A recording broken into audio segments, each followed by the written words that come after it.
Procedemos al inicio de esta segunda mesa del Congreso sobre nuevos paradigmas de abordaje del dolor, y lo vamos a hacer con una primera ponencia que va a ser impartida por el doctor Jordi Serra, que terminó su especialidad cuando aquí estábamos celebrando la exposición de 1992, y él ha hecho un trabajo pionero en el registro de la actividad espontánea en los nociceptores C de los pacientes con dolor neuropático y de modelos animales de dolor neuropático. Tiene experiencia destacada en las áreas de electromiografía, termografía y monitorización electrofisiológica intraoperativa. Asimismo, fue cofundador y primer presidente del Grupo de Dolor Neuropático de la Sociedad Española de Neurología en 1998 y, entre otras muchas cosas, es miembro de la Sociedad Española de Neurología. Podríamos pasarnos tiempo describiendo seguramente los currícula de los ponentes de esta tarde, pero son algunas líneas destacadas que nos gustaría subrayar del doctor Jordi Serra. Sin más, tiene la palabra. Pues muchas gracias por la invitación. Soy neurólogo, con lo cual ya es una mala carta de presentación para empezar. Espero no abrumarles con lo que les voy a presentar, porque hay un poco de electrofisiología, un poco de potenciales de acción y ya lo vais a ir viendo poco a poco.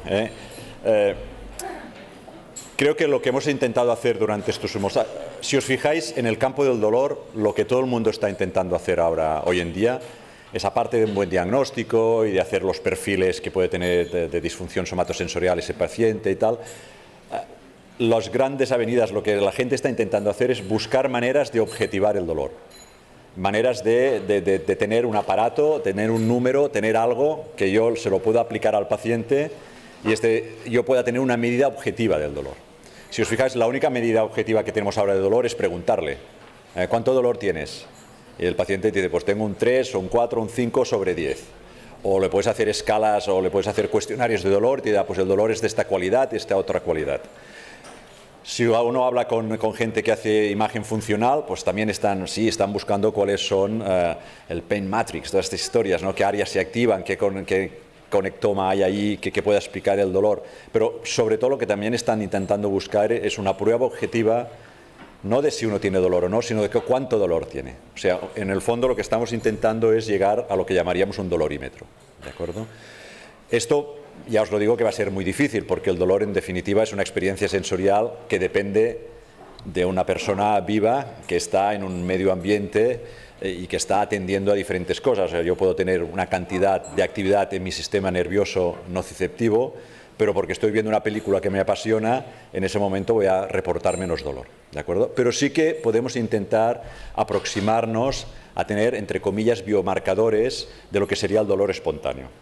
Entonces, el problema con el dolor, yo hago sobre todo dolor neuropático, ¿de acuerdo? Porque soy neurólogo y lo que veo son pacientes con neuropatías. El problema del dolor neuropático es que hay como varios niveles de complejidad. El primer nivel de complejidad es que diferentes enfermedades, diferentes etiologías pueden dar dolor neuropático, ¿vale? Esto lo sabéis todos de forma muy detallada. El segundo nivel de complejidad, es que una vez tienes una etiología, por ejemplo, una neuropatía diabética, como tiene este paciente, la expresividad de síntomas, el cortejo sintomático puede ser diferente. O sea, no hay bastante con decir tiene un dolor neuropático debido a una diabetes, sino que tiene un dolor neuropático debido a una diabetes, a una neuropatía diabética, pero el cortejo de síntomas es diferente. En un caso, por ejemplo, puedes tener neuropatías panaxonales y en otro caso neuropatías de fibra pequeña. En uno tendrás hormigueos, pinchacitos, para decir una manera, y en el otro tendrás dolor quemante, dolor urente, ¿de acuerdo? Y el tercer nivel de complejidad es que incluso en las diferentes expresividades clínicas, cada uno de los pequeños síntomas que puede tener el paciente puede variar, ¿de acuerdo? Y puede variar en diferentes esferas. En una esfera de lo que sería el dolor evocado, que es en definitiva el fácil de objetivar, tengo una hiperalgesia, una alodinia, pues es fácil porque vas con tu Bonfrey o vas con tu pincel y hasta puedes hacer tatús en la piel, que quedan muy bonitos, puedes hacer fotografías, pero el problema más grande que tiene el paciente es el dolor espontáneo.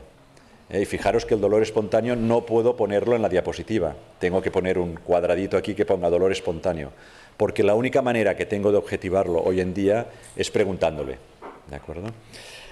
La otra cosa importante es que de todo el cortejo de síntomas y signos que tienen estos pacientes, fijaros que hay unos que son espontáneos y hay unos que son provocados, que llamamos en castellano, ¿de acuerdo?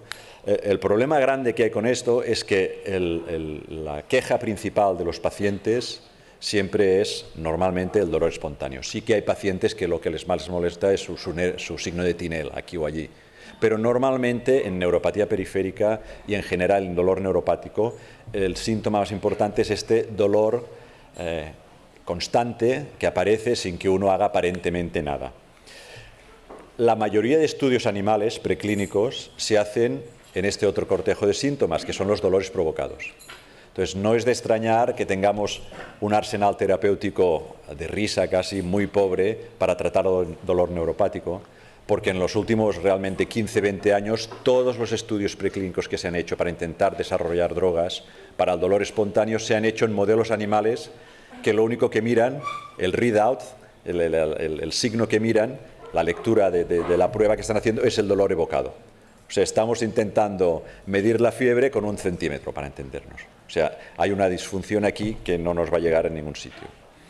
Entonces, ¿cómo hacemos para mirar la función del sistema nervioso periférico? No voy a hablar del sistema nervioso central porque solo yo hago sistema periférico, o al menos hoy. Vosotros sabéis que en un nervio periférico hay diferentes tipos de fibras altamente mielinizadas, fibras finamente mielinizadas y fibras amielínicas, ¿de acuerdo? A baja resolución puede dar la impresión de que el número mayor de fibras son fibras mielinizadas, ¿de acuerdo? Este tipo de fibras así que tiene una capa de mielina. Pero si uno lo mira con microscopía electrónica en la parte de abajo, lo que se da uno cuenta enseguida es que la inmensa mayoría de fibras, sobre todo en nervios cutáneos o en nervios periféricos, son fibras amielínicas, que son estas fibritas que hay aquí, que están englobadas dentro de una célula de Schwann, ¿de acuerdo? Estas fibras electrofisiológicamente dan unas señales diferentes. Cuando uno aplica un estímulo eléctrico en el nervio, uno puede recoger lo que se llama un potencial de acción. Este potencial de acción le llamamos potencial de acción compuesto.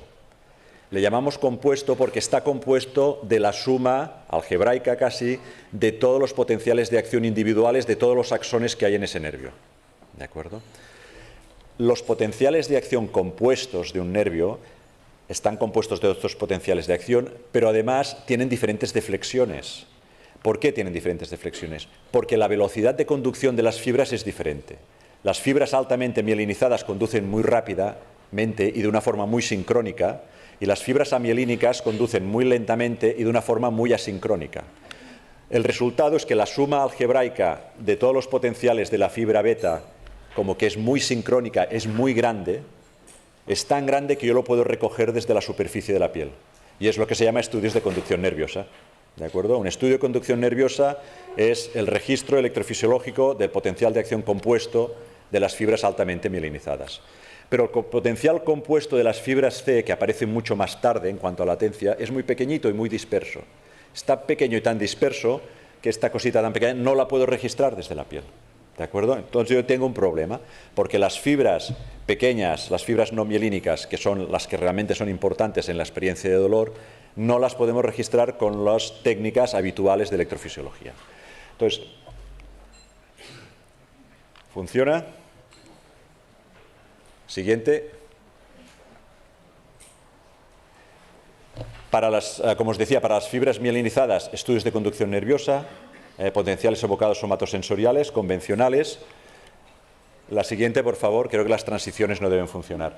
Para las fibras amielínicas tenemos otro tipo de pruebas, como potenciales evocados por láser, todos los termotest cuantitativos, todos los test cuantitativos de la sensación, el QST, que se llama, y después una técnica que es la que me voy a hablar un poco ahora, que es la microneurografía. Siguiente. Otra cosa que os quería decir que es importante es que el dolor neuropático es un síntoma positivo. Esto lo sabéis, esta distinción clásica. Cuando uno tiene una disfunción del sistema nervioso, puede tener fenómenos negativos y fenómenos positivos. ¿De acuerdo? Fenómenos negativos por falta de función, por déficit, fenómenos positivos por un exceso de función. ¿Cuál es la patofisiología de estos dos tipos de fenómenos? Yo creo que es una diapositiva muy sencilla, pero que creo que vale la pena retener en la mente. La fisiopatología es sencilla relativamente. Siguiente, por favor. Los fenómenos negativos se deben a que hay potenciales de acción que no llegan. Dicho así de forma grosera. No llegan porque nunca se llegaron a generar. Imagínate, tengo una neuropatía y mi fibra nerviosa ha desaparecido, ¿vale? Tengo un dying back, no tengo fibra nerviosa. Si no hay el sustrato, no puedo tener el potencial de acción. O tengo una fibra altamente mielinizada, pero tengo un Saturday Night Palsy, ¿de acuerdo? Y no funciona, hay un bloqueo de la conducción, ¿de acuerdo? Entonces tengo un fenómeno negativo. Pero el contrario también es muy importante. Siguiente, por favor. El contrario es que si yo tengo un fenómeno positivo es porque hay potenciales de acción, ¿vale? Potenciales de acción que se han generado en algún sitio y que llegan a algún sitio, ¿de acuerdo? Los potenciales de acción que tienen que ver con el dolor llegan en algún sitio del cerebro, y esto se lo preguntáis a los que hacen fMRI, ¿de acuerdo? Los que hacen resonancia funcional magnética, a ver si son capaces de explicarnos dónde el cerebro y cómo se decodifica esta cosa, que yo creo que de momento no lo pueden hacer, pero bueno, se lo preguntáis a ellos. Pero las otras dos preguntas, que es ¿dónde se generan? Siguiente, por favor. ¿Y dónde se generan? Siguiente. ¿Y cómo se generan? Creo que estas preguntas sí que las podemos intentar responder los que hacemos electrofisiología periférica, ¿de acuerdo? Y estas preguntas son muy importantes porque el dónde se genera el potencial de acción en una neuropatía periférica es relativamente sencillo y creo que lo sabemos bastante bien, pero podría haber muchos sitios. Podría ser a nivel del brote terminal, podría ser el nivel de la lesión del nervio, podría ser en el núcleo, en el ganglio raquídeo posterior, en la célula, en el cuerpo celular. Podría ser a nivel del CNS, del sistema nervioso central. Podría ser que este paciente tuviera un caso extremo de sensibilización central, tan extremo que hasta la segunda neurona empieza a descargar de forma espontánea, ¿vale? Todas estas opciones estaban sobre la mesa. Creo que hemos respondido bastante bien que en la inmensa mayoría de gente con neuropatía periférica, la generación de impulsos, que al final va a ser decodificada como dolor, está en la periferia, está en las lesiones, en las neuronas que están lesionadas. El cómo se genera es la pregunta del millón, porque si supiéramos cómo se genera, esto es mucho más complicado de por qué tenemos canales de sodio. No es esto, es mucho más complicado que esto. Si supiéramos realmente cómo se generan, pues podríamos realmente intentar diseñar terapias efectivas. Siguiente, por favor. Fijaros que de todas las técnicas que hay, electrofisiológicas, que uno tiene, el arsenal que tiene en los laboratorios hoy en día, si lo divides entre fenómeno negativo y positivo, fibra mielínica y amielínica, fijaros que, de hecho, para fenómeno positivo de fibra mielínica, nos quedamos casi con esto, con microneurografía. O sea, ¿qué manera tengo yo de mirar los potenciales de acción de un paciente o de un animal que tenga dolor espontáneo? Pues solo tengo una cosa, que es poner una aguja en el nervio y registrar estos potenciales de acción. Siguiente, por favor. Recordad que los estudios de conducción nerviosa, siguiente, solo miran la fibra altamente mielinizada y solo el déficit. O sea, yo no puedo diagnosticar un síndrome del túnel carpiano con una neurografía. No puedo. El síndrome del túnel carpiano es un diagnóstico clínico. Y lo baso con pruebas auxiliares como un estudio de conducción nerviosa que me va a decir que hay una desmielinización focal en el carpo, que es compatible con tener un síndrome del túnel carpiano. Pero no todos los que tienen desmielinización tienen síndrome del túnel carpiano, porque tener desmielinización y además generación ectópica de impulsos es una cosa, que es lo que va a dar el túnel carpiano, pero no necesariamente una cosa va ligada con la otra, ¿de acuerdo? Además, los estudios de conducción nerviosa no pueden mirar la fibra pequeña, recordarlo, y no pueden mirar los fenómenos positivos. Siguiente.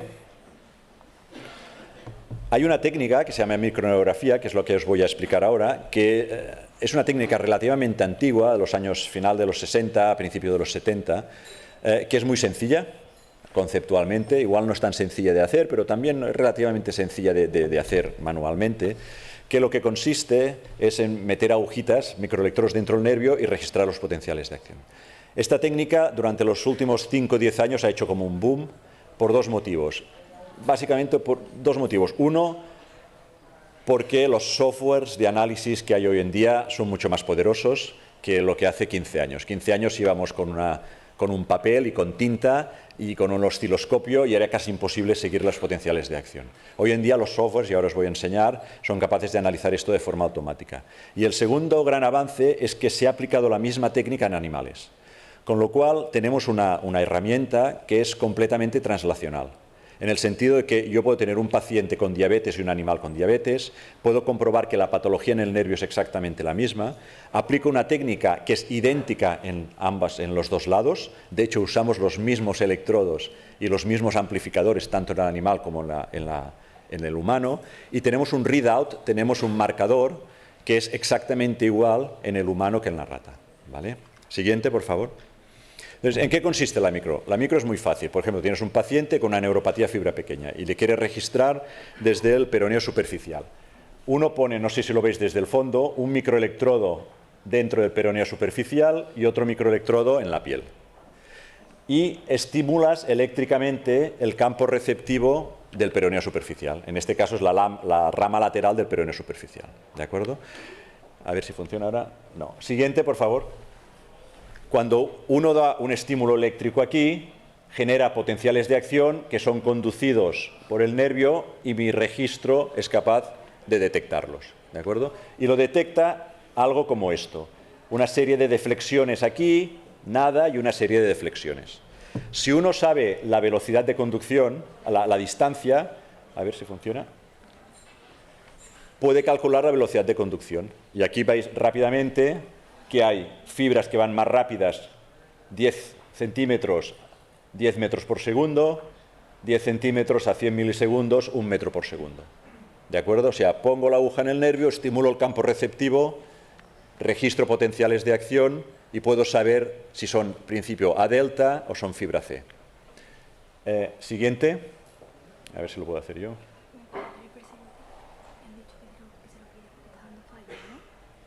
Sí, creo que está dando fallos, sí. Siguiente. Entonces, si yo voy estimulando el campo receptivo de forma repetitiva, fijaros que en este ejemplo hay dos potenciales de acción. Puede haber 1, 2 o 15. En este ejemplo hay 2. Yo estimulo repetitivamente y tengo estos dos potenciales de acción que se van repitiendo, porque la distancia es la misma, el nervio es el mismo, no he cambiado nada, provoco dos potenciales de acción y siempre son los mismos. Siempre están lo que se llama a la misma latencia, es lo que en inglés se llama time lock. Están anclados en el tiempo, a la misma latencia. Entonces, fijaros que es como una línea. Hay otro ejemplo en la derecha en el que solo hay un potencial de acción, que creo que lo veis, que se ve la puntita ahí y el resto es ruido. ¿De acuerdo? Siguiente, por favor. El ejemplo que os enseñaba antes, con el potencial aquí. Siguiente. Si esta gráfica de la izquierda yo la giro y en vez de poner todo el potencial, solo pongo un puntito en la punta del potencial de acción, tengo lo que veis arriba a la derecha, ¿de acuerdo? Para verlo fácil. Si estas fibras yo las estimulo repetitivamente, si las estimulo a baja frecuencia, se quedan estables en una latencia. Pero si yo cambio la frecuencia de estimulación, las fibras C no son capaces de seguirla y se enlentecen. ¿Cómo lo veo el enlentecimiento yo? Lo veo como un aumento de la latencia, ¿vale? Y aquí lo veis, es un aumento de latencia, ¿de acuerdo? De estas dos fibras. Este aumento de latencia depende de los canales iónicos y de las bombas, de las bombas de sodio-potasio que tiene esa fibra particular. Es una cosa intrínseca de la membrana que no varía. O sea, si yo repito otra vez esta estimulación a más rápida frecuencia, por ejemplo 2 hercios, vuelvo a tener este enlentecimiento, ¿vale? Fijaros que esto es como un enlentecimiento que te da como un perfil, lo que llamamos un perfil de enlentecimiento. Este fenómeno se llama Activity Dependent Slowing of Conduction Velocity, o sea, el enlentecimiento de la velocidad de conducción dependiente de la actividad. Es un fenómeno que solo presentan las fibras de tipo C. Pero es un fenómeno muy útil porque los diferentes tipos de fibra C que hay en la periferia tienen perfiles de enlentecimiento diferentes. O sea, aquí la situación es que yo pongo la aguja en el nervio de una persona y haciendo ciertos trucos de cambiando la estimulación para arriba y para abajo, obtengo unos perfiles que me permiten decir esta fibra es un nociceptor, esta fibra es un termorreceptor de fibro, esta fibra es un simpático. No solo es que me permite distinguir los nociceptores del resto de fibras, sino que además me permite distinguir los dos grandes clases de nociceptores que tenemos en la periferia. Esto no sé si lo sabéis, en la periferia hay dos grandes grupos de nociceptores. Un grupo de nociceptor que llamamos peptidérgico y un grupo que se llama purinérgico. Uno depende de NGF y el otro no depende de NGF. ¿De acuerdo? Estos dos grupos los están aquí arriba. Se ha ido para abajo, pero son estos dos grupos de aquí, son las aletas de tiburón que llamo yo. y hay el peptidérgico y el mecanoinsensible o NGF dependent. ¿Por qué es importante esta distinción? Esta distinción es importante porque lo que hemos visto en estos últimos 10 años, 5 o 10 años, es que cuando uno pone la aguja en el nervio de gente que tiene dolor espontáneo, las fibras están espontáneamente activas. Pero las que se ponen espontáneamente activas no son todas, son básicamente estas de aquí, las peptidérgicas. O sea, las fibras NGF dependent, dependientes del factor de crecimiento neuronal, las fibras que son IB4 negativas para los que hacen biología molecular, son las que primordialmente se ponen activas cuando uno tiene dolor neuropático. Sabes que hay unos estudios ahora, fase 3, con anticuerpos contra el factor de crecimiento neuronal, que tienen cierta eficacia. Probablemente tiene que ver con el hecho de que este tipo de fibras son las que se ponen en marcha. O sea, esto es un paciente, uno tiene lo que llama un raster plot de latencias, ¿de acuerdo? Acordaros que esto es como si lo estuviera viendo horizontal, si lo ponéis vertical es un registro después del otro, ¿de acuerdo? Aquí los tengo, los softwares me extraen las fibras que yo quiero, yo le digo extráeme esta, esta y esta y esta y te las extrae, y hay diferentes perfiles de Activity Dependent Slowing y las aletas de tiburón corresponden a los nociceptores. Entonces, ¿qué pasa en los nociceptores con pacientes? Aquí se ve mucha patología, ¿de acuerdo? Pero os voy a explicar solo dos grandes grupos de patología que creo que son los más relevantes. Uno es lo que llamamos descargas espontáneas y el otro es lo que llamamos una sensibilización periférica.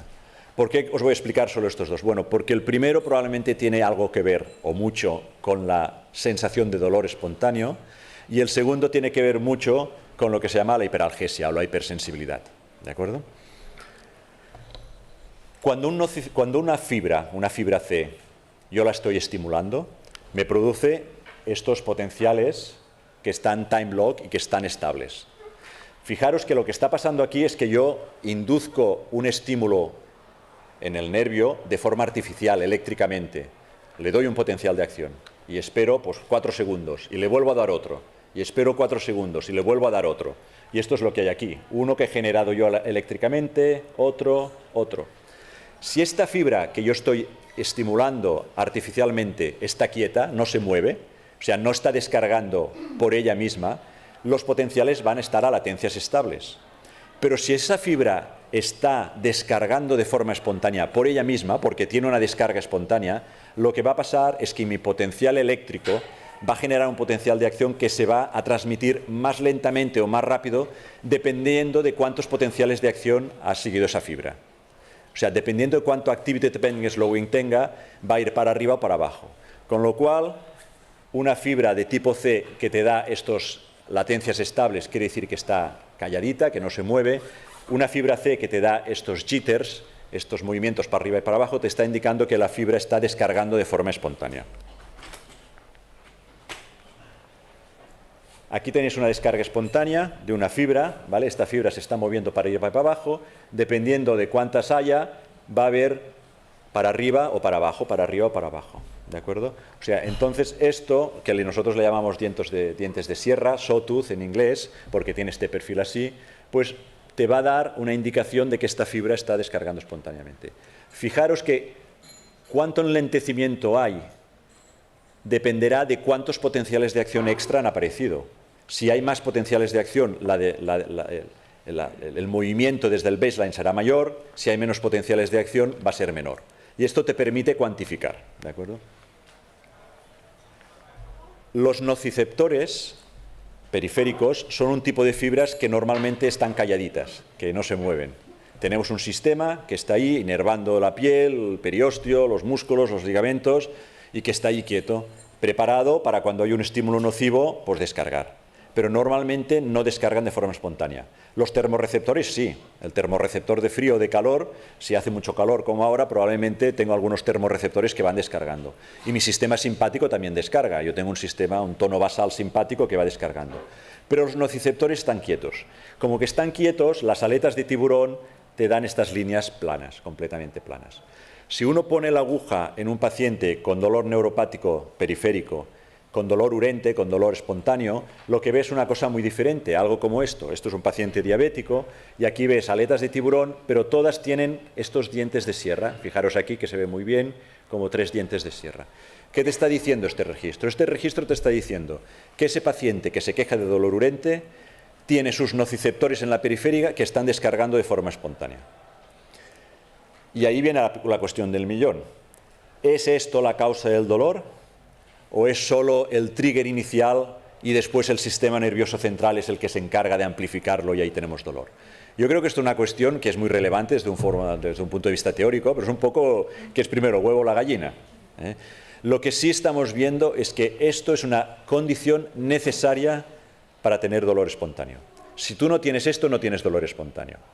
Una vez tienes esto, probablemente yo tendré un 3 de dolor y tú tendrás un 4 de dolor, dependiendo de muchos factores. También de cuál es la forma de descarga, si va más rápido, más a poco, pero también si tengo un sistema nervioso central más hiperexcitable o menos excitable, o si tengo un sistema nervioso central que es capaz de sensibilización central de una forma más acusada, el mío que el tuyo. Todo esto va a dar, o también si estoy distraído o no. Evidentemente, toda la modulación central te va a decir cuánto dolor tienes, ¿de acuerdo? Pero es un requisito indispensable tener esto para tener dolor neuropático.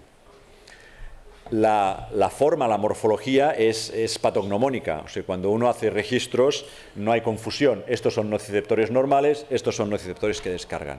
O sea, no se ve de visu, no es necesario poner la máquina, es una cosa muy fácil de detectar. Estos que se llaman sawtooth profiles, ¿de acuerdo?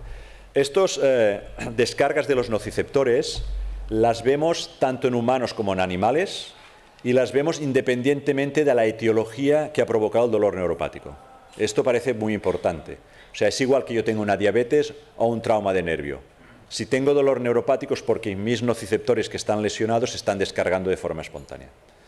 Esto es bueno porque parece o podría indicar que toda esta descarga espontánea es como un cuello de ampolla, de botella. O sea, yo tengo muchas etiologías, es como la fiebre. Tengo muchas etiologías, muchos pirógenos, pero al final todo converge en una vía en la cual yo tengo fiebre. Pues es un poco parecido. Tienes muchas patologías, muchas cosas que pueden lesionar el nervio, pero parece que cuando el nervio se lesiona y se vuelve preexcitable, lo hace de una forma muy estereotipada. Si esto es así, podemos saber cuál es este cuello de ampolla, de botella, pues podemos intentar ir con fármacos a taparlo, ¿no? Una cosa que hemos descrito últimamente, que yo creo que vale la pena que lo miréis, el paper, y es una cosa que lleva un par de años que ha salido, 1 año y medio, es toda esta historia de la fibromialgia, ¿no? ¿Qué es la fibromialgia? Es un fenómeno central, es una patología de amplificación central. Bueno, la sorpresa vino hace un tiempo en el que la sorpresa vino porque cuando uno ve pacientes con fibromialgia sí que tienen un cortejo sintomático muy característico, pero una buena proporción de ellos también se quejan de cosas que parecen muy neuropáticas. Muchos tienen dolor urente en los pies, muchos se quejan de parestesias, tienen evidentemente hipersensibilidad, sobre todo mecánica. Entonces, lo que se ha visto es que al menos una proporción que parece importante de pacientes con fibromialgia, lo que parece que tiene es una alteración de la fibra pequeña periférica, ¿vale? Si esto quiere decir que al final la fibromialgia va a ser una neuropatía de fibra pequeña o no, no lo sabemos. Pero sí que es evidente que hay una lesión. Y esta lesión se ha objetivado de forma anatómica, con biopsias de piel, por diferentes grupos y de forma fisiológica por nuestro grupo, viendo que hay estas descargas espontáneas. Entonces, lo que se veía en fibromialgia es exactamente lo mismo que se ve en neuropatía de fibra pequeña. Otra cosa que os decía antes es que estas descargas, si hay más, el diente de sierra será más grande, si hay menos, el diente de sierra será más pequeño. Lo que hacen los softwares hoy en día es que esto lo calibran por cada una de las fibras, te miran por unidad de tiempo cuántas departures hay, cuántos cambios de latencia hay y te lo calculan y te dan una estimación, te hacen un estimate de la cantidad de ectopia, de la cantidad de potenciales de acción que hay de allí, ¿vale? Con lo cual tienes un número y esto parece muy útil porque tienes un correlato electrofisiológico del dolor espontáneo que además lo puedes cuantificar, ¿de acuerdo? Como esto lo podemos hacer, lo que se puede hacer es farmacología. Esto es un animal y lo que nos gustaría tener en humanos es algo como esto. Tú tienes nociceptores que descargan, le das una droga, una medicina y ese nociceptor deja de descargar. Esto es lo que querríamos todos. tener este tipo de medicamentos. Y esto aún no existe. Ninguno de los medicamentos que están en el mercado es capaz de hacer esto. Ni siquiera la lidocaína endovenosa. ¿De acuerdo? Porque estas descargas son muy resistentes a este tipo de fármacos. Esto se ha hecho con clinical trials. En el año pasado hicimos un clinical trial para una farmacéutica probando uno de sus compuestos y el primary outcome, el objetivo principal del estudio era reducción de la actividad espontánea en nociceptores. ¿De acuerdo? O sea, se puede hacer farmacología en animales y se puede hacer farmacología en humanos. Con lo cual tenemos una herramienta, creo que muy poderosa. La otra cosa que os quería explicar es lo de la sensibilización periférica. Se ve de diferentes maneras. Por ejemplo, este es un paciente que publicamos hace ya unos años, en el 2009, mira cómo pasa el tiempo. Era un single case, pero publicamos porque era muy curioso. Era una paciente que tenía alodinia al frío. Y cuando registramos los potenciales de acción de los nociceptores, lo que veíamos es que sus nociceptores descargaban estímulos de frío de forma repetitiva. Que esto es totalmente anormal, no lo vemos en condiciones normales. O sea, esta paciente tenía descargas patológicas de los nociceptores al frío. Y se queja de alodinia al frío. Yo, que soy muy simple, creo que la causa de su alodinia al frío es porque tiene nociceptores que descargan al frío. No porque tenga un fenómeno de sensibilización central, porque mis nociceptores no descargan al frío así. Y yo no tengo dolor por alodinia al frío. ¿De acuerdo? Os la presento porque esta paciente vino hace unos meses diciendo: mi hijo tiene lo mismo. Y se ha hecho estudio genético y tiene una mutación. Y ¿sabéis qué mutación es? La del 1.7. El canal de sodio 1.7, el que hace la eritromelalgia familiar, que es dolor urente que se alivia por frío, es capaz también de dar esto, que es hiperalgesia al frío que se alivia por calor. O sea, mutación en el mismo canal, no en el mismo zona del canal, te va a dar una cinética del canal diferente que clínicamente se va a expresar en uno como hiperalgesia al calor con alivio al frío y en el otro con hiperalgesia al frío con alivio al calor. O sea, es de locos. Lo de las mutaciones en canales de sodio es de locos. Esto pasa la siguiente, a ver si puedo pasarla yo. Ups, bueno, es igual. Bueno, dejamos el vídeo porque lo que se ve es lo mismo que aquí, y vamos un poco justo este tiempo. En neuropatía de fibra pequeña, lo que vemos es que perfiles de nociceptores silentes, que no tendrían que descargar ni a estímulos mecánicos ni a estímulos de calor, cuando uno los estimula con un Bonfrey o con un poco de calor, descargan. O sea, están sensibilizados. Y esto en neuropatía de fibra pequeña lo vemos muy frecuentemente. Pero en los pacientes con fibromialgia, lo que vimos también es que también descargaban de forma anormal al estímulo mecánico, pero un poco diferente que lo que hacen las neuropatías de fibra pequeña. Fijaros que aquí yo le doy el Bonfrey y me da una descarga que me da este dente de sierra y esto vuelve, se calma y enseguida vuelve. En los fibromiálgicos yo le doy un Bonfrey, me da una descarga que para empezar ya es como muy larga y después le voy otro Bonfrey y esto pone en marcha una descarga que dura, pues mira, 10, 20, 30 minutos. Es como si tuvieran una hiperalgesia mecánica extraordinaria. Este tipo de descargas nosotros creemos que son mediadas químicamente, no creemos que sean descargas por el estímulo mecánico. Probablemente el estímulo mecánico hace algo y deja ir algunos compuestos químicos en la piel que no sabemos cuál es, no sabemos si es potasio, no sabemos lo que es, y estas fibras que están altamente sensibilizadas empiezan a descargar de forma repetitiva. Entonces, para nosotros, la fibromialgia que tiene dolor espontánea, hiperalgesia mecánica, es como muy tentador encontrar fibras periféricas que descargan de forma espontánea, por lo tanto, a lo mejor dolor espontáneo, y fibras que están altamente sensibilizadas al estímulo mecánico, por lo tanto, hiperalgesia mecánica, y que tiene la fibromialgia, que le aprietas y le duele. ¿De acuerdo? Es posible que esto sea parte de la explicación del síndrome que tienen estos pacientes. El problema con mis técnicas es que, claro, yo soy capaz de registrar potenciales de acción, y yo te puedo decir, por unidad de tiempo, cada minuto detecto X número de potenciales de acción. Imagínate, cada 5 segundos o cada 10 segundos veo 4 potenciales de acción. O sea, puedo ver esto. Pero también por la misma unidad de tiempo puedo ver esto o puedo ver esto. Claro, aquí la pregunta es cómo yo hago la translación entre la descarga que yo veo en el nociceptor periférico y el dolor que yo voy a experimentar. O sea, cómo saco de mi prueba un dolorímetro. ¿De acuerdo? Y ahí está el kit de la cuestión. El kit de la cuestión no es nada más ni nada menos que entender lo que se llama en inglés el neural code, el código nervioso que del dolor, ¿de acuerdo? Saber cuántas fibras tienen que descargar, a qué frecuencia, con qué intervalos de frecuencia tienen que hacerlo y de qué manera tienen que sumarse a nivel central para yo tener más o menos dolor. Y aquí estamos intentándolo.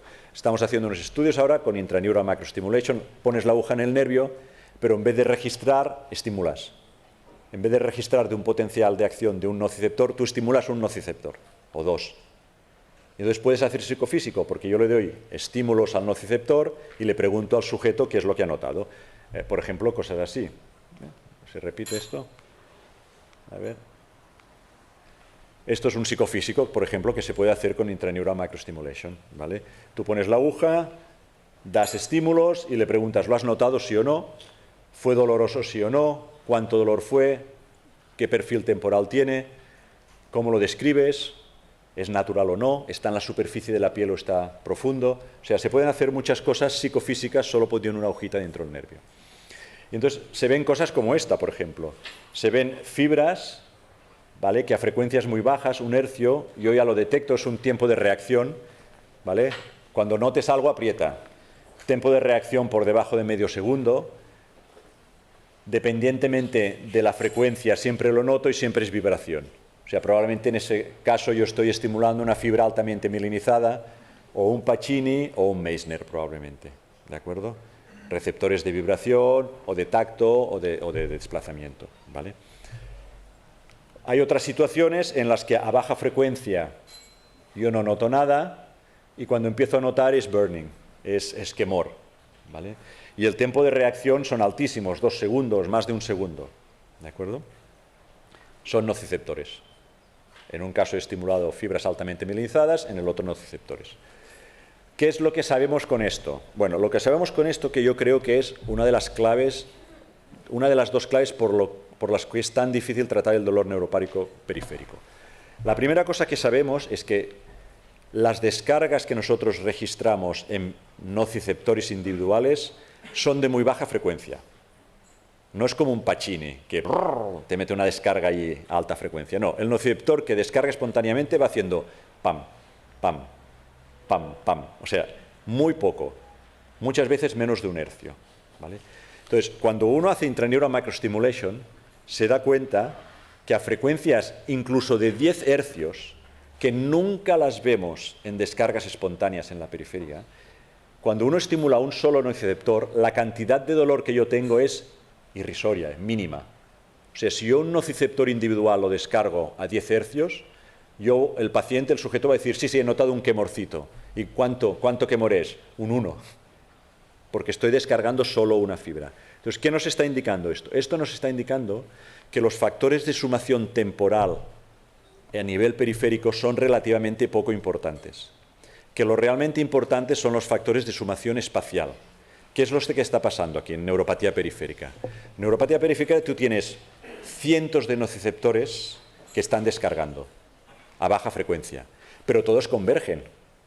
El grado de convergencia a nivel de la médula espinal es altísimo, con lo cual las posibilidades de que un potencial de la fibra 1 y un potencial de la fibra 2 coincidan en esa neurona de allí, muy juntitos, para hacer que esa segunda neurona descargue, son muy altos. ¿De acuerdo? Con lo cual, la lección es que cualquier fármaco que lo único que sea capaz de hacer es bajar un poco la frecuencia de descarga de los nociceptores, no me va a servir de nada. O va a ser muy poco eficiente. Porque aunque yo baje una cosa que ya de por sí es muy baja, si igualmente tengo muchos nociceptores descargando, las posibilidades de sumación espacial en la médula espinal son altísimas, ¿vale? Esto es una de las causas por las cuales el dolor neuropático es difícil de tratar. La otra causa es lo que os he dicho antes brevemente. Cuando uno da lidocaína endovenosa en humanos y en ratas, estas descargas casi no paran. Casi no paran, a las dosis que puede tolerar un organismo de forma sistémica.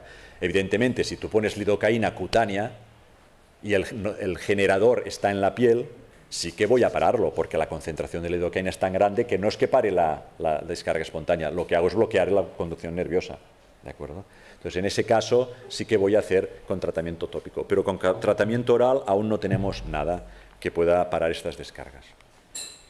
Y con esto ya voy finalizando. Lo que os quería transmitir, que no sé si lo he logrado, es la idea de que somos capaces de registrar potenciales de acción en humanos y animales de nociceptores, ¿de acuerdo? La segunda es que vemos esta actividad espontánea anormal, que además es como muy estereotipada entre etiologías y entre especies. Pues lo hemos hecho en ratas, lo hemos hecho en humanos, lo hemos hecho en ratones y se ha hecho en cerdos. Y todos los mamíferos parece que hacemos más o menos lo mismo. Tenemos un método que puede objetivar realmente en la clínica de que hay actividad espontánea, no solo objetivar dicotómicamente sí o no, sino cuantificar.